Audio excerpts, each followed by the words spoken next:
Hello friends, आज के इस वीडियो में हम बात करने वाले हैं ट्रांसफॉर्मेशन रेशियो के बारे में तथा इस वीडियो में हम बताएंगे प्रैक्टिकल के द्वारा कि किसी ट्रांसफार्मर का अगर ट्रांसफॉर्मेशन रेशियो निकालना हो तो कैसे निकाल सकते हैं। तो इसलिए वीडियो को लास्ट तक जरूर देखें। जैसा कि हमारे पास सिंगल फेज का एक ट्रांसफार्मर है, तो इस वीडियो में हम इस ट्रांसफार्मर का ट्रांसफॉर्मेशन रेशियो प्रैक्टिकल के द्वारा निकालने वाले हैं। तो जैसा कि ये जो सिंगल फेज का ट्रांसफार्मर है, इसमें कुछ भी नहीं लिखा है कि इसमें इनपुट साइड कौन सा है, आउटपुट साइड कौन सा है। अर्थात हमको ये नहीं पता कि इसकी अगर प्राइमरी कुंडली पर हम कितना वोल्टेज दें तो आउटपुट पे कितना वोल्टेज मिलेगा। तो हम क्या करेंगे, इस ट्रांसफॉर्मेशन रेशियो के द्वारा इस ट्रांसफार्मर का ट्रांसफॉर्मेशन रेशियो निकालेंगे और ये भी देखेंगे कि इसके इनपुट पे कितना वोल्टेज देने पर आउटपुट पे कितना वोल्टेज मिलता है। तो उससे पहले हम क्या देख लेते हैं, जो ट्रांसफॉर्मेशन रेशियो होता है वो क्या होता है। तो जो ट्रांसफॉर्मेशन रेशियो होता है उसको हम के से डिनोट करते हैं, और जो ट्रांसफॉर्मेशन रेशियो होता है उसका कोई यूनिट नहीं होता, उसका कोई मात्रक नहीं होता है।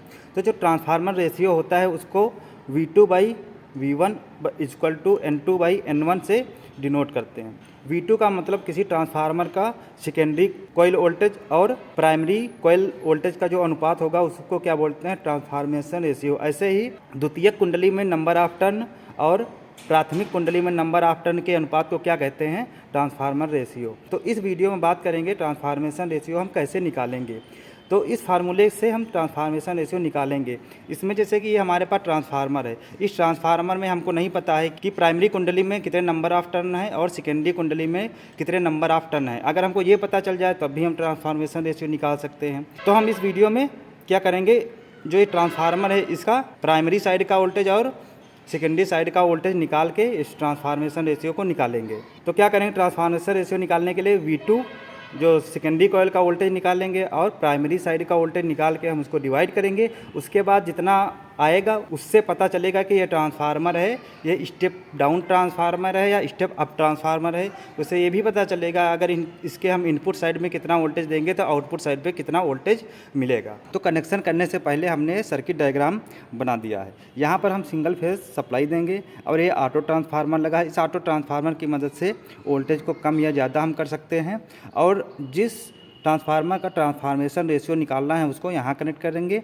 उसके HT टर्मिनल पे क्या करेंगे, एक V1 वोल्ट मीटर लगाएंगे और LT टर्मिनल पे क्या करेंगे, एक V2 वोल्ट मीटर लगाएंगे।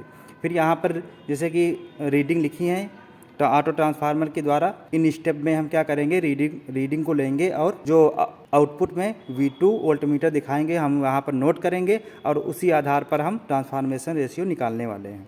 तो अब ये कैसे पता करें कि HT टर्मिनल कौन सा है, LT टर्मिनल कौन सा। इसके लिए हमने एक वीडियो बनाया है जिसमें हमने बताया था कि किसी भी ट्रांसफार्मर का टर्मिनल कैसे पता करें, अर्थात कैसे पता करें कि HT टर्मिनल कौन सा है, LT टर्मिनल कौन सा है। अगर वो वाला वीडियो नहीं देखा है तो हमारे चैनल पर जाकर देख सकते हैं या उसका लिंक डिस्क्रिप्शन में है, वहाँ से भी देख सकते हैं। तो अब क्या करेंगे, सर्किट डायग्राम की सहायता से हम कनेक्शन को करेंगे। तो कनेक्शन के लिए हमने क्या, एक ऑटो ट्रांसफार्मर ले लिया है, वोल्टमीटर ले लिया है और ट्रांसफार्मर ले लिया है, जिस ट्रांसफार्मर का हमको ट्रांसफॉर्मेशन रेशियो निकालना होगा। तो अब क्या किया है, हमने कनेक्शन को कर दिया है।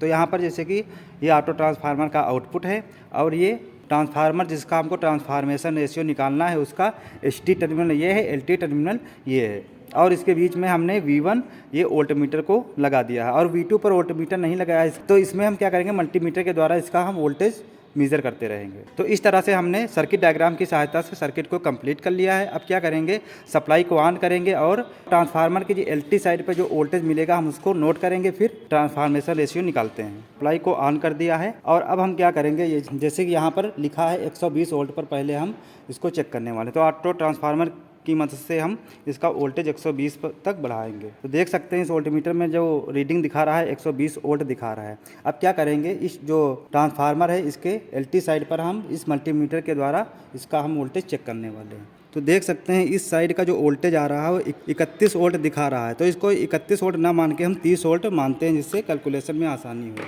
तो जो V2 का वोल्टेज आ रहा है 120 वोल्ट पर, वो आ रहा है 30 वोल्ट। अब वोल्टेज को बढ़ाएंगे ऑटो ट्रांसफार्मर की मदद से और 150 वोल्ट पर हम इसका चेक करते हैं। तो हमने दूसरी रीडिंग लेने के लिए अब वोल्टेज को कितना कर दिया है, 150 वोल्ट।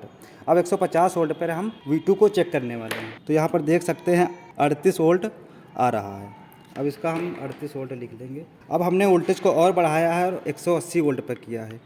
तो अब देख सकते हैं जो V2 है वो 45 वोल्ट दिखा रहा है। अब इसको हम फिर यहाँ पर नोट कर लेंगे 45 वोल्ट।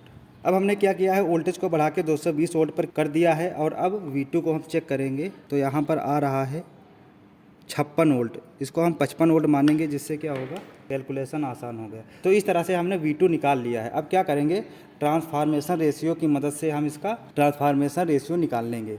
तो जैसे K इक्वल टू होता है V2 अपान V1। तो यहाँ पर V2 कितना है, हम एक ले लेंगे यहाँ पर, जैसे कि पहला ले लेंगे। V2 वोल्टेज कितना आया 30 वोल्ट और V1 वोल्टेज आया है 120 वोल्ट। अब इसको हम डिवाइड करेंगे तो ये आ जाएगा K इक्वल टू आएगा 0.25। अगर इस ट्रांसफार्मर पर हम 120 वोल्ट इनपुट देते हैं और आउटपुट पर कितना मिलता है 30 वोल्ट, तो इसका जो ट्रांसफार्मर रेशियो वो आएगा 0.25। इसका मतलब ये है, अगर हम ट्रांसफार्मर पर 100 वोल्ट हम इनपुट दे रहे हैं तो आउटपुट पर वोल्ट कितना आएगा 25 वोल्ट। तो इस तरह से ये ट्रांसफार्मर है क्या करेगा, वोल्टेज को स्टेप डाउन करेगा, और ये जो ट्रांसफार्मर है स्टेप डाउन ट्रांसफार्मर है। तो ऐसे ही अगर हम इसको चेक करेंगे तो V2 अपान V1, V2 कितना है 55 वोल्ट और V1 कितना है 220 वोल्ट। तो इसको अब डिवाइड करेंगे तो आएगा 0.25। तो जो ट्रांसफार्मर रेशियो सबके लिए सेम ही आएगा 0.25। तो इस तरह से हम किसी भी ट्रांसफार्मर का ट्रांसफार्मेशन रेशियो निकाल सकते हैं।